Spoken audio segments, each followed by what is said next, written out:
Decíamos, fecha 17, Boca le ganaba a San Lorenzo, tenía el pendiente de la 14 contra Independiente y Boca en 3 semanas juega ese partido ya muerto físicamente, se va goleado de Avellaneda con un 3-0 que fue una paliza. El día que Sebastián Bataglia se rompe los ligamentos y queda con esa grave lesión.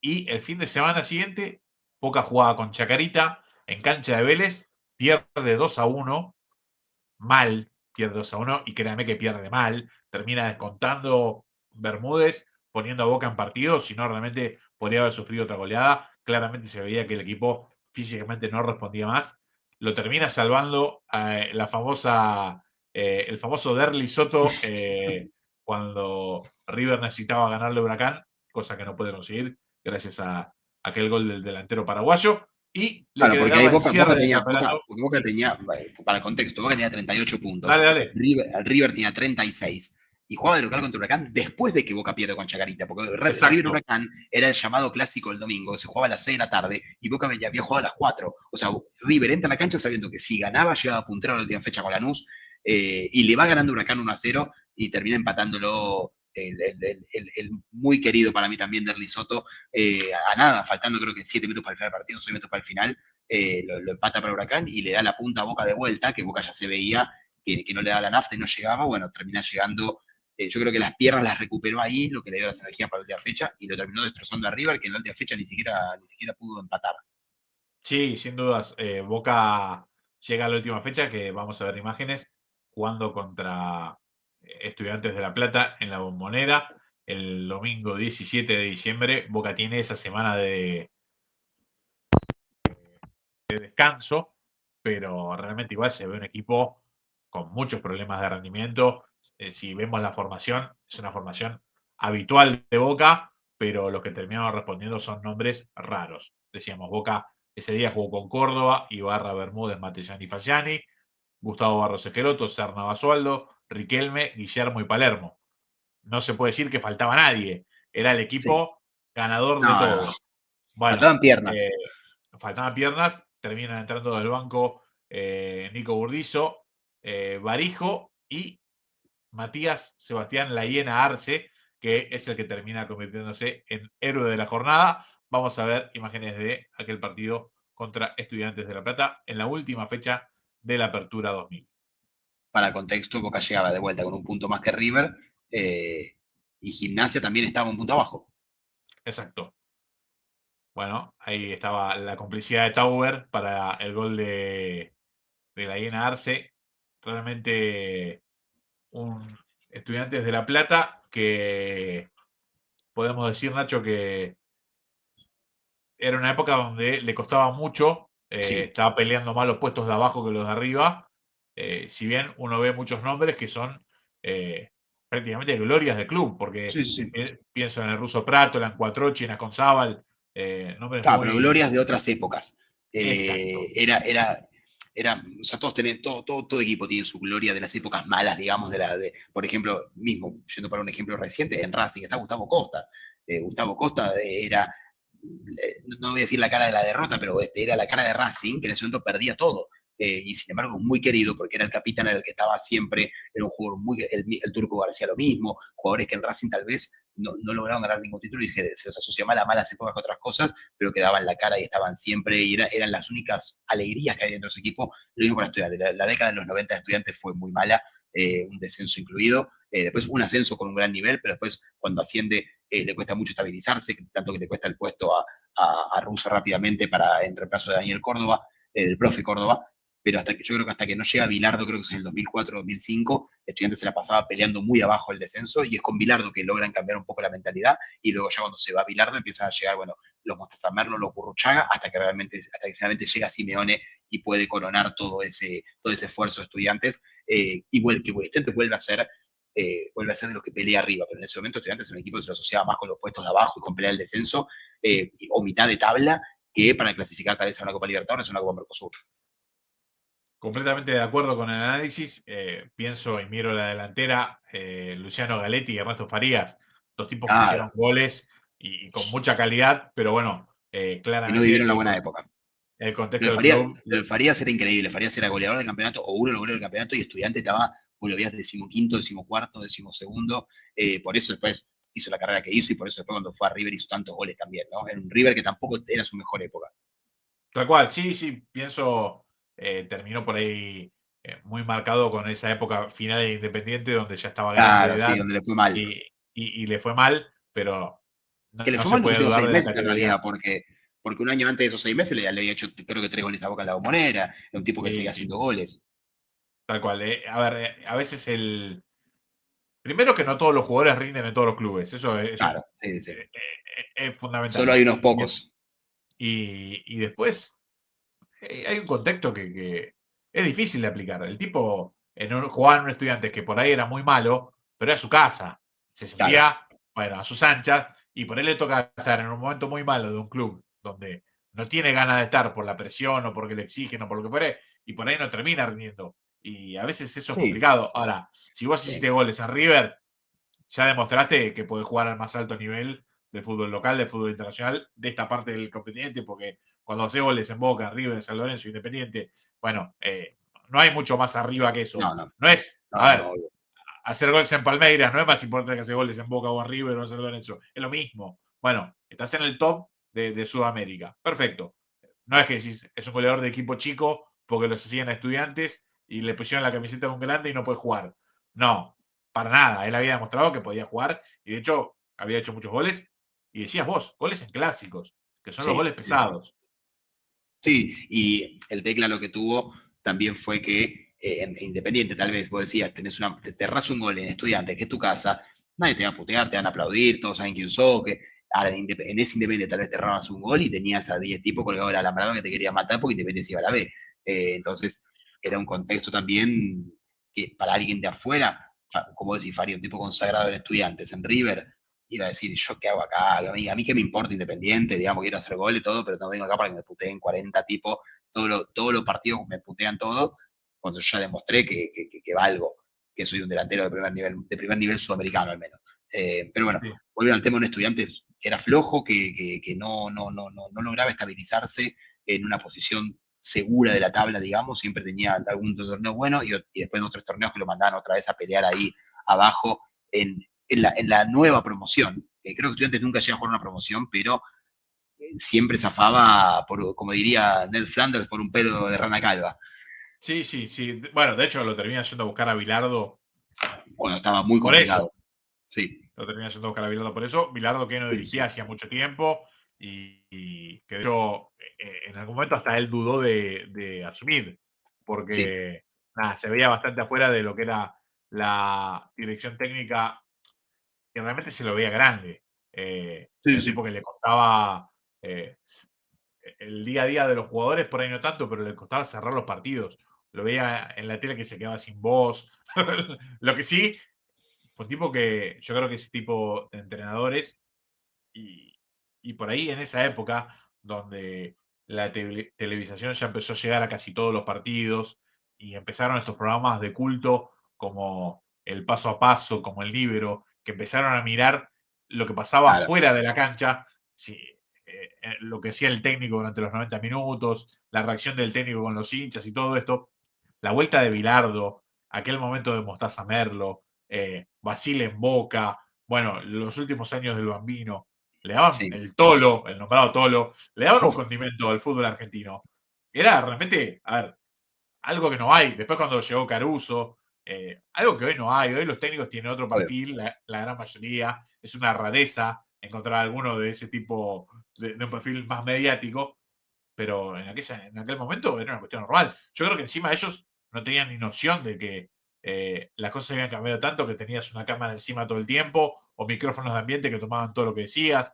Me acuerdo un día el Tolo Gallego empezó los gritos en Newell, dale un codazo a ese. Una cosa así, viste, se lo quedan mirando todos, diciendo, hermano, te escucha todo el planeta. Bueno, Bueno, pasaba. Bilardo ahí tiene una famosa con Pavone, que Pavone va a tapar una cámara y se lo escucha decir a Pavone, no, me mandaron acá, si no vengo acá me cagan a Sí, pedo. Esa el esa día, es genial también. bueno, el día ese que va a tapar la cámara porque le van a dar eh, coca y aspirina a Angeleri, Angeleri, porque decía que estaba así es. dormido. Bueno, pero cosas muy raras. A ver, me acuerdo que los dirigidos por Bilardo en México 86 los llevaban a los programas para que analicen las reacciones de Bilardo y se mataban de risa porque se veían reflejados en los chicos estudiantes que lo miraban desconcertado. Me acuerdo que un día a Carrusca lo llamaba a Claro, los claro. gritos, Carrusca no respondía y le tiró un monedazo, Bilardo. Bueno, eran cosas raras para esa época que estaban en desuso, pero sin lugar a dudas, como decía Nacho, a partir de ahí empiezan a ser, bueno, un estudiante de La Plata distinto, subiendo también a muchos chicos de las inferiores, muchos chicos de las Sí, inferiores, un Bilardo que de tonto no tenía nada, recuerdo que cuando llegó arma el equipo con 4 defensores atrás y enseguida le preguntaron por qué no jugaba con la línea de 3 de él de habitual, y dijo, no juego en línea de 3 porque no tengo los intérpretes necesarios, cuando los tenga los voy a poner, quédese tranquilo. Y nada, un tipo muy piola Bilardo, muy, muy de estudiantes. Recuerdo que fue fundamental Juan Sebastián Verón para convencerlo para que agarre la dirección técnica.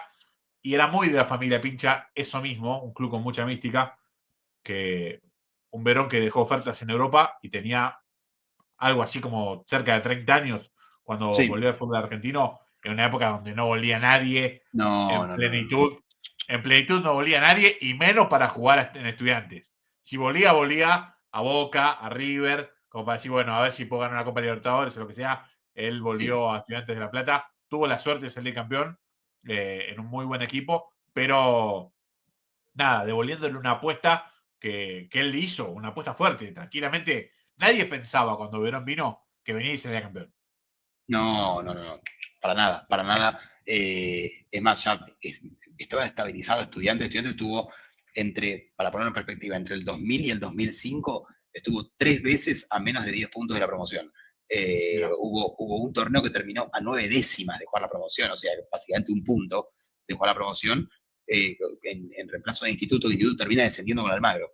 Eh, o sea, tuvo 9 décimas tal vez de perder la categoría, y después otra vez estuvo a 7 y 8 puntos respectivamente, y termina llegando Verón y lo saca campeón.